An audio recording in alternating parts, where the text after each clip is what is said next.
ബാബറി മസ്ജിദ് ഹിന്ദുക്കൾക്ക് വേണ്ടി തുറന്നു കൊടുത്ത അന്ന് തൊട്ട് തുടങ്ങിയ ഒരു ദുരന്തത്തിൻ്റെ അവസാന സമാപ്തിയായിട്ടാണ് ഞാനത് കാണുന്നത്. അത് രാജീവ് ഗാന്ധിയിൽ ആരംഭിച്ച് മോദിയിൽ അവസാനിക്കുന്നതായിട്ട് അവർ വിജയിക്കാനായിട്ട് പോകുന്ന ദിവസമാണ് ജനുവരി 22. വിജയക്കൊടി പാറിക്കുന്ന ദിവസമായിട്ടാണ് ഞാനതൊരു മതേതര രാഷ്ട്രത്തിൻ്റെ മരണമായിട്ട് കാണുന്ന ദിവസമാണ്. അടിമകളെ പോലെ വീണ്ടും ഒരു വടക്കേ ഇന്ത്യൻ ഡോമിനൻ്റ് ആയിട്ടുള്ള ഒരു ഇന്ത്യ ഉണ്ടാകേണ്ട ഒരു ആവശ്യവും നമുക്കില്ല. ഇംഗ്ലീഷിന് പകരം ഇനി ഹിന്ദി പഠിക്കേണ്ട ആവശ്യം കൂടെ നമുക്ക് ഉണ്ടാകേണ്ട കാര്യം. അത് ഇന്ത്യക്കകത്തിരുന്ന് ഇനി ഒരു അംഗത്തിന് വാല്യം വ്യക്തി എന്നുള്ള നിലവാരത്തിന് എനിക്കില്ലാത്തതുകൊണ്ട് ഞാൻ അതിന് പുറത്തിരുന്ന് സംസാരിക്കാൻ തീരുമാനിക്കുക എന്നുള്ളതാണ് ഒന്നാമതായി ചെയ്യുന്നത്. അപ്പോൾ അതുകൊണ്ട് ഒരു യുദ്ധത്തിലേക്ക് കലാശിക്കും ഒരു സെക്കൻഡ് വേൾഡ് വാറിന് ശേഷം ഉണ്ടായിരുന്ന സമാധാനം തുടരുമെന്ന് വിചാരിക്കുന്നില്ല. അതുകൊണ്ട് യുദ്ധവിരുദ്ധമായിട്ടുള്ള ആശയങ്ങൾ പറയുകയും. മൈത്രൻ ഒരു ലോകസഞ്ചാരത്തിന് പുറപ്പെടുകയാണല്ലോ. സ്ഥലങ്ങൾ കാണുക എന്നതിലുപരി അല്ലെങ്കിൽ ഒരു സഞ്ചാരത്തിൽ ഏർപ്പെടുക എന്നതിലുപരി ഈ യാത്രയ്ക്ക് വേറെ വല്ല ലക്ഷ്യങ്ങളുണ്ടോ? ഒരു ലക്ഷ്യം എന്നുള്ള നിലവാരത്തിലൊന്നുമല്ല കാണുന്നത്. ഇനിയുള്ള എൻ്റെ ജീവിതത്തിൻ്റെ തുടർച്ചയായിട്ട് ബന്ധപ്പെട്ട് ഒരു 10-12 വർഷം മാക്സിമം നമുക്കൊരു പ്രൊഡക്റ്റീവായ ഒരു ജീവിതം ഇനി മുമ്പോട്ടുള്ളത്. രാഷ്ട്രീയവും സാമൂഹികവുമായ മേഖലയിൽ ഞാൻ ഇതുവരെ സംസാരിച്ചിരുന്നതിനെ കുറച്ചുകൂടെ വ്യക്തതയോടെ ഒന്ന് സംസാരിക്കാം എന്നുള്ളതും കൂടെ ഒരു ഉദ്ദേശമുണ്ട്. ഒരു വ്യക്തതയോടെ എന്ന് പറയുമ്പോൾ ഇന്ത്യൻ രാജ്യം ഒരു ക്രൈസിസിലാണെന്നുള്ള നിലപാടാണ് എനിക്കുള്ളത്. അപ്പോൾ ഇന്ത്യ ഭരിക്കുന്ന ശക്തികളെ സംബന്ധിച്ചിടത്തോളം അവർ വിജയിക്കാനായിട്ട് പോകുന്ന ദിവസമാണ് ജനുവരി 22. അവരുടെ എന്താ പറയുക വിജയക്കൊടി പാറിക്കുന്ന ദിവസമായിട്ടാണ് ഞാനതൊരു മതേതര രാഷ്ട്രത്തിൻ്റെ മരണമായിട്ട് കാണുന്ന ദിവസമാണ് ജനുവരി 22. എന്നെ സംബന്ധിച്ചോളം പണ്ടൊക്കെ കരിദിനം എന്ന് പറയുന്നത്, നമ്മൾ കറുത്തവരോടുള്ള വിരോധം ഇവിടെയൊക്കെ പറയാനായിട്ട് ഞാൻ തയ്യാറല്ല. അതുകൊണ്ട് ഒരു മരണ ദിവസമായിട്ട് ഇന്ത്യയുടെ മതേതര രാജ്യത്തിൻ്റെ ഒരു മരണമായിട്ട് തന്നെ ഞാൻ കാണുന്നത്. ബാബറി മസ്ജിദ് ഹിന്ദുക്കൾക്ക് വേണ്ടി തുറന്നു കൊടുത്ത അന്ന് തൊട്ട് തുടങ്ങിയ ഒരു ദുരന്തത്തിൻ്റെ അവസാന സമാപ്തിയായിട്ടാണ് ഞാനത് കാണുന്നത്. അത് രാജീവ് ഗാന്ധിയിൽ ആരംഭിച്ച് മോദിയിൽ അവസാനിക്കുന്നതായിട്ട് അത് വ്യക്തമായി പറയുകയും സംസാരിക്കുകയും ചെയ്യാനായിട്ട് ഈ യാത്ര സഹായിക്കും ഞാൻ വിചാരിക്കുന്നത്. BJPയുടെയോ അല്ലെങ്കിൽ മോദിയുടെയൊക്കെ ഒരു ഊർജം ഉൽപ്പാദിപ്പിക്കപ്പെടുന്നത് അമേരിക്കയിലെ ഇന്ത്യക്കാർ തന്നെയാണ് അതിനുള്ള എല്ലാ സാഹചര്യവും ഒരുക്കിയെന്നും അവരാണ് അതിൻ്റെ ഫണ്ടിങ് സോഴ്സസ് ഉണ്ടാക്കി കൊടുത്തിട്ടുള്ളതും ആശയപരമായിട്ടുള്ള പ്രവർത്തനങ്ങൾ ചെയ്യുന്നതും അവിടുന്ന് നിന്ന് തന്നെയാണെന്ന് ഞാൻ കാണുന്നുണ്ട്. അതുകൊണ്ട് ഇനിയുള്ള കാലം അതിനെ എതിർക്കുക, അതിനെ ആശയപരമായിട്ട് എതിർക്കാൻ എത്രത്തോളം കഴിയും എന്നുള്ളത് അവരുടെ മടയിൽ ചെന്ന് നിന്ന് തന്നെ സംസാരിക്കണമെന്ന് വിചാരിക്കുന്ന ഒരു സ്ഥലമുണ്ട്. അതാണ് ഒരു പ്രധാനമായ കാര്യം. അതേപോലെ തന്നെ പണ്ട് ബ്രിട്ടീഷുകാരെങ്ങനെയാണോ ഇന്ത്യ ഭരിച്ചിരുന്നത് അതേപോലെ ഇന്ന് വടക്കേ ഇന്ത്യക്കാർ ഇന്ത്യ മുഴുവനും ഭരിക്കുന്ന ഒരു അവസ്ഥയാണുള്ളത്. അത് പ്രത്യേകിച്ചും കൗബെൽറ്റ് നമ്മൾ പറയുന്ന ആ ഒരു മേഖല മറ്റുള്ളവരുടെ മുഴുവൻ ശ്വാസം മുട്ടിക്കുന്ന സ്ഥലത്താണ്. ഞാൻ ബ്രിട്ടീഷുകാരുടെ തുടർച്ചയായിട്ടാണ് BJPയെ കാണുന്നത്. അപ്പോൾ അതുകൊണ്ട് അതിനെ എതിർക്കുകയും അല്ലെന്നുണ്ടെങ്കിൽ ഒരു സോവിയറ്റ് യൂണിയൻ എന്ന് എങ്ങനെയാണോ ഉണ്ടാകുകയും അത് പിൽക്കാലത്ത് ഇല്ലാതാകുകയും ചെയ്തതുപോലെ തന്നെ ആ നിലവാരത്തിലൊരു യൂണിയൻ ഇനിയും തുടരേണ്ട ആവശ്യമില്ല എന്നുള്ള നിലപാടും എനിക്കുണ്ട്. തെക്കേ ഇന്ത്യ, വടക്കേ ഇന്ത്യ, അതുപോലെ കിഴക്കേ ഇന്ത്യ, പടിഞ്ഞാറേ ഇന്ത്യ എന്ന് പറയുന്ന നിലവാരത്തിലെ വ്യത്യാസങ്ങളോടെ നിൽക്കുന്ന ഇതിൻ്റെ ഒരു യൂണിയൻ ഇനിയും പഴയതുപോലെ തുടരേണ്ട ആവശ്യമില്ല എന്നുള്ളതാണ് ഞാൻ കാണുന്നത്. അത് ബ്രിട്ടീഷ് വിരുദ്ധത കൊണ്ടുണ്ടായ യോജിപ്പല്ലാതെ സാംസ്കാരികമായിട്ടോ രാഷ്ട്രീയമായിട്ടോ സാമ്പത്തികമായിട്ടോ ഒന്നും ഒരു തരത്തിലും യോജിപ്പില്ലാത്ത ഒരു രാജ്യങ്ങളുടെ കൂട്ടായ്മയാണ് നമ്മൾ ഇന്ന് ഇന്ത്യ എന്ന് വിളിക്കുന്നത്. അതിനെ ഒന്നിപ്പിക്കുന്ന ഒരു ഘടകവും ഞാൻ കാണുന്നില്ല. അതുകൊണ്ട് അത് പിരിയുന്നത് നല്ലതാണെന്നുള്ള നിലപാടും കൂടെ എനിക്കുണ്ട്. അതിപ്പോൾ ഇവിടെ ഇരുന്ന് പറയുമ്പോൾ ഈ കരിനിയമം എന്ന് വിളിക്കപ്പെടാവുന്ന UAPയെ ചാർജ് ചെയ്തിട്ട് വിഘടനവാദിയാണെന്ന് പറയുന്നത് പറഞ്ഞ് അറസ്റ്റ് ചെയ്ത് ജയിലിലിടുക എന്ന് പറയുന്നതായിരിക്കുമല്ലോ സ്വാഭാവികമായിട്ട് സംഭവിക്കുന്നത്.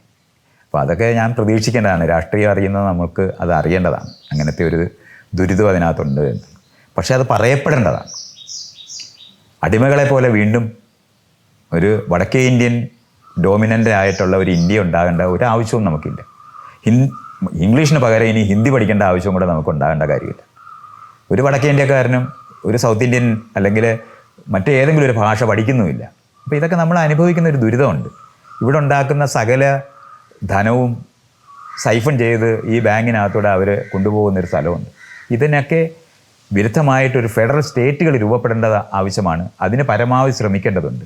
വയലൻ്റ് ആയിട്ടുള്ളൊരു ആഭ്യന്തര യുദ്ധം ഉണ്ടാകാതിരിക്കേണ്ട ആവശ്യവും നമുക്കുണ്ട്. കാരണം ഇതുവരെ നമ്മൾ ഉണ്ടാക്കിയ പടുത്തം ഉയർത്തിയതെല്ലാം തകർന്നു പോകുന്നുണ്ട്. പക്ഷേ ഒരു സോവിയറ്റ് യൂണിയൻ എങ്ങനെയാണോ പിരിഞ്ഞ് നിൽക്കുന്നത്, ആ പിരിഞ്ഞ് നിൽക്കുന്ന സമയത്ത് തന്നെ വയലൻസ് ഇല്ലാതെ തുടരാൻ അതിന് കഴിഞ്ഞിരുന്നു. പിന്നെ നാറ്റോ ചെന്ന് യുക്രൈനിൽ യുദ്ധം ഉണ്ടാക്കിയെടുത്തത് കൊണ്ടല്ലാതെ അതുവരെ സമാധാനപൂർണ്ണമായിട്ട് തന്നെ അവർക്ക് പിരിയാൻ കഴിഞ്ഞിട്ടുണ്ടായിരുന്നു. അതൊക്കെ അതുപോലെ തന്നെ സമാധാനപൂർണ്ണമായി ഒന്നിക്കാനും കഴിയും. അതാണ് യൂറോപ്യൻ യൂണിയനും കാണിക്കുന്നത്. അപ്പോൾ ഫെഡറൽ സ്റ്റേറ്റുകൾ ഒന്നിച്ച് നിൽക്കുന്ന യുക്തികളിനകത്ത് ഇന്ത്യ ഒന്നിച്ച് നിൽക്കുന്നതിനുള്ള കാര്യമേ ഞാൻ കാണുന്നുള്ളൂ. അല്ലാതെ നമ്മൾ വിചാരിക്കുന്നത് പോലെ ഒരു അഖണ്ഡ ഭാരതം ഉണ്ടാക്കാൻ ശ്രമിക്കുകയാണെന്നുണ്ടെങ്കിൽ വളരെ വയലൻ്റായ ഒരു ഭാവി ഇവിടെ ഉണ്ടായി വരും എന്ന് ഞാൻ കാണുന്നുണ്ട്. അതിന് തടയിടണമെന്നുണ്ടെങ്കിൽ തന്നെയും അതിനെപ്പറ്റി വളരെ വിശദമായി സംസാരിക്കേണ്ടതുണ്ട്. അത് ഇന്ത്യക്കകത്തിരുന്ന് ഇനിയൊരു അംഗത്തിന് ബാല്യം വ്യക്തി എന്നുള്ള നിലവാരത്തിന് എനിക്കില്ലാത്തതുകൊണ്ട് ഞാനതിന് പുറത്തിരുന്ന് സംസാരിക്കാൻ തീരുമാനിക്കുക എന്നുള്ളതാണ് ഒന്നാമതായി ചെയ്യുന്നത്. രണ്ടാമത്, പാലസ്തീനിലും യുക്രൈനിലും ഒക്കെ ഉണ്ടാകുന്ന യുദ്ധം അത് വ്യാപിക്കാൻ പോവുകയാണെന്ന് തന്നെയാണ് ഞാൻ വിചാരിക്കുന്നത്. കാരണം അതിൻ്റെ ലക്ഷണങ്ങളാണ് കാണുന്നത്. ഈ ഒരു റൈറ്റ് വിങ് എന്ന് നമ്മൾ വിളിക്കുന്ന വളരെ നാഷണലിസ്റ്റിക് ആയിട്ടുള്ള ആളുകളാണ് എല്ലാ രാജ്യങ്ങളിലും അധികാരത്തിലേക്ക് വന്നുകൊണ്ടിരിക്കുന്നത്. ഇത് നമുക്ക് കാണാൻ പറ്റുന്നുണ്ട്.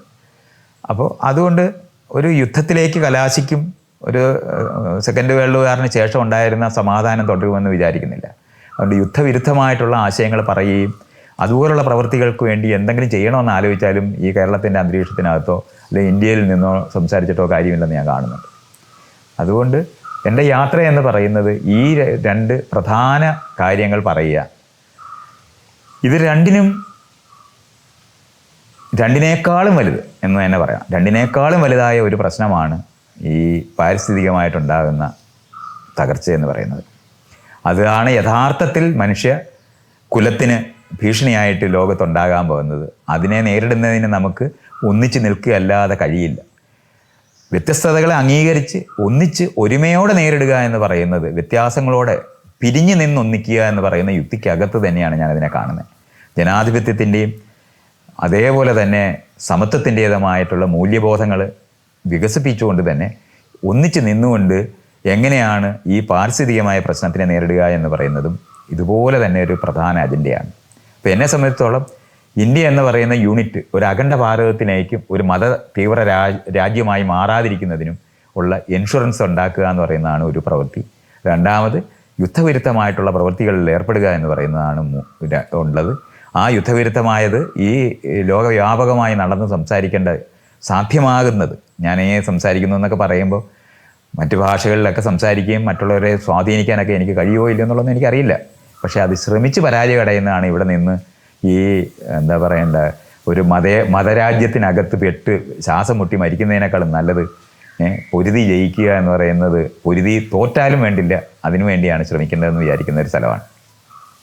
ഇനി മനുഷ്യൻ ഒരു യൂണിറ്റ് എന്നുള്ള നിലവാരത്തിൽ, ഒരു ഏകകം എന്നുള്ള നിലവാരത്തിൽ ഭൂമി എന്ന് പറയുന്ന ഒരു യൂണിറ്റിനകത്തേക്ക് ഒന്നിച്ച് നിന്ന് പ്രവർത്തിക്കേണ്ട കാലമാണ്. അതുകൊണ്ട് പാരിസ്ഥിതികമായിട്ടുള്ള പ്രശ്നങ്ങളെ നേരിടണമെങ്കിലും അത്തരത്തിലുള്ള ഒരുമ ആവശ്യമാണ്. ഇതെല്ലാം പറയണമെന്നുണ്ടെങ്കിൽ ഈ കേരളത്തിൻ്റെ അന്തരീക്ഷത്തിലോ അല്ലെങ്കിൽ ഇന്ത്യയുടെ ഒരു അന്തരീക്ഷത്തിൽ തന്നെ നിന്നാൽ പോരാ എന്ന് തോന്നുന്ന ഒരു സ്ഥലവും കൂടെ എൻ്റെ യാത്രയ്ക്കുണ്ട്. ഇതൊക്കെ നടക്കുമോ, ചെയ്യാൻ കഴിയുമോ ഇല്ലയോ എന്നുള്ളതൊക്കെ എൻ്റെ ഭാവിയിലുള്ള ലോകമാണ്. അതൊന്നും ഞാൻ പ്രവചിക്കാനോ അല്ലെങ്കിൽ, പക്ഷേ ഇത്രയും തരത്തിലുള്ള ഒരു ഉദ്ദേശങ്ങൾ ഈ യാത്രയ്ക്കുണ്ട്. അല്ലാതെ അമേരിക്ക കാണാനായിട്ട് പോകുന്ന ഒരാളല്ല ഞാൻ. ആളുകളെല്ലാവരും ഞാനൊരു രാജ്യം വിട്ട് പോകുന്നു എന്ന് പറയുമ്പം അതൊക്കെ കണ്ടിട്ട് വരൂ എന്നൊക്കെയാണ് ആളുകൾ പറയാറുള്ളത്. കണ്ടിട്ട് വരൂ എന്നൊക്കെ പറഞ്ഞ് ആശംസിക്കുന്നുണ്ട്. എന്ത് കാണാനാണ് അവിടെ? ഈ ലോകത്ത് നമുക്കറിയാവുന്നതെന്ന് പറയുന്നത് ഇന്ത്യയിൽ കണ്ടിട്ടുള്ള നിലവാരത്തിലുള്ള മണലാരുണ്യമോ അല്ലെന്നുണ്ടെങ്കിൽ മഞ്ഞു മൂടിയ മലകളോ ഒക്കെ തന്നെയല്ലയോ ലോകത്ത് വേറെ ഉള്ളത്. വേറെ എന്താ ഉള്ളത്? പച്ചപ്പുള്ള ഭൂമിയും ഇതെല്ലാ സാധനവും നമുക്ക് ഈ നാട്ടിൽ തന്നെ ഉണ്ട്. അപ്പോൾ കൂടുതലായിട്ട് നമ്മൾ പിന്നെ കാണുന്നത് വ്യത്യസ്തരായ മനുഷ്യരെയാണ്. വ്യത്യസ്തരായ മനുഷ്യരിനകത്ത് ഒരേ ഇനം മനുഷ്യർ തന്നെ വ്യത്യസ്തമായി ജീവിക്കുന്നേ ഉള്ളെന്ന് അറിയുന്ന ഒരാളാണ് ഞാൻ. അപ്പോൾ അത് കാരണം കൊണ്ട് പുതുതായി അവിടെ നിന്നും പോയി ഒന്നും തന്നെ സംഭവിക്കാനില്ലെന്നും യഥാർത്ഥത്തിൽ ഈ മനുഷ്യരുടെ ഐക്യത്തിനും ഒരുമയ്ക്കും വേണ്ടി എന്തെങ്കിലും ചെയ്യാൻ ജീവിതത്തിൽ കഴിയുമോ എന്നുള്ള ഒരു പരിശോധന മാത്രമാണ് എൻ്റെ യാത്രയുടെ ഉദ്ദേശം.